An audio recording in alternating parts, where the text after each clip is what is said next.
So this is George Square in Glasgow. So this is the heart of the city. And for us, we really felt we had been producing a traditional version in Glasgow, which had come from Dundas. So it was a satellite version, and we moved it into Glasgow.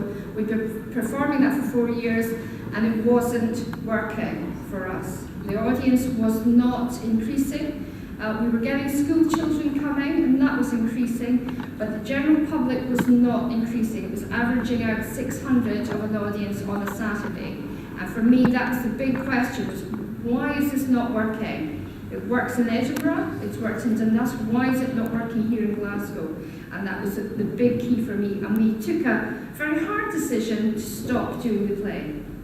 And to give it a year's break and consider what we were doing. So I'll talk about then where we go from there. But this was the stage that we decided to do. So we wanted to take over the entire square. It's like Trafalgar Square. And we had a capacity of 4,000 people who were all expected at that time to come. So we built a main stage with a space for an orchestra and a band and singers, and then a thrust stage, which is like a walkway, a fashion walkway, down, cutting into the audience. And then there were 2 stages at either side, 2 satellite stages at either side, so we could do scenes there. So that meant that if you were, we always based this on me, I'm 5'2". If I'm 5'2" in the back of an audience, what can I see? So that's what we wanted to do. And we also went to the expense of getting big screens as well, which I know in Trafalgar you also have. And it's a big expense, but it's worth it. This is a view from what the audience would see with big stage and screens up there, as well as cast briefing time. One of the shots of the evening performance, I'll talk about what we did with the script, but basically we commissioned a writer, a new up-and-coming writer, who we found, he now writes for the National Theatre of Scotland. So we just got him the year before that happened, really, and asked him, his brief was, we want you to write a play that if Jesus was walking around Glasgow today, what would he be like? Who would he be? Who would he speak to? And that was his brief. He wrote the first brief, the first draft, and it was way off. And then we had to feed back into it. You have to let a writer have the freedom in that. So we let him write, and then we spoke into that, and we said, we need you to kind of set it in different ways, and we need the gospel. All this must be at the heart of it. So, as Peter was saying, the Bible and the truth and the word, you must stay true to that. But we wanted then to go, well, how can we make Jesus relevant to our target age group was the 20s and 30s. And so that was really key for us, was how to do that. So Rob Drummond, who is the writer, set it against a political and a media backdrop. So it's set in an election, that is Minister Herod and Caiaphas, who's his sidekick. It took me ages to work out who Caiaphas was, and it was Caiaphas.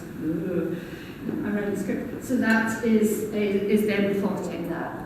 I then worked on, just tail end of last year, we commissioned Rob again to write a modern version of the Nativity. And it was because there was a church and workplace chaplaincy in Edinburgh wanted to do a Nativity.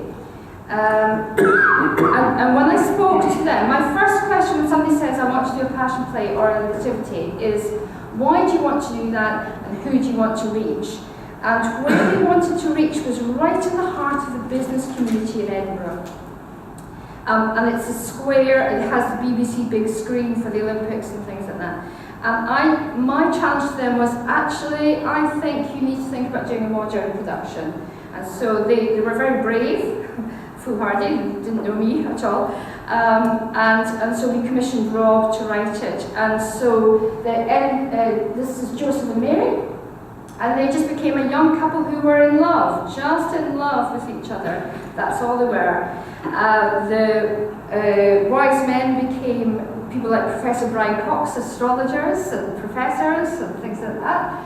The Herod became the CEO of a bank, which shall remain nameless in Edinburgh. That's all I'm saying, but that is actually who we based the character on. and his advisors, that whole thing about being afraid of being toppled from his top position, really worked as a subtext for us there. And the shepherds became big issue salespeople. And the innkeepers, we were right on the doorstep of the Sheraton Hotel, so we put all the innkeepers up at the Sheraton and turned them away from the Sheraton. So that's the one good thing I love about doing this place, I would say, is that, and Peter was right, it doesn't matter where you are, every single one would be different.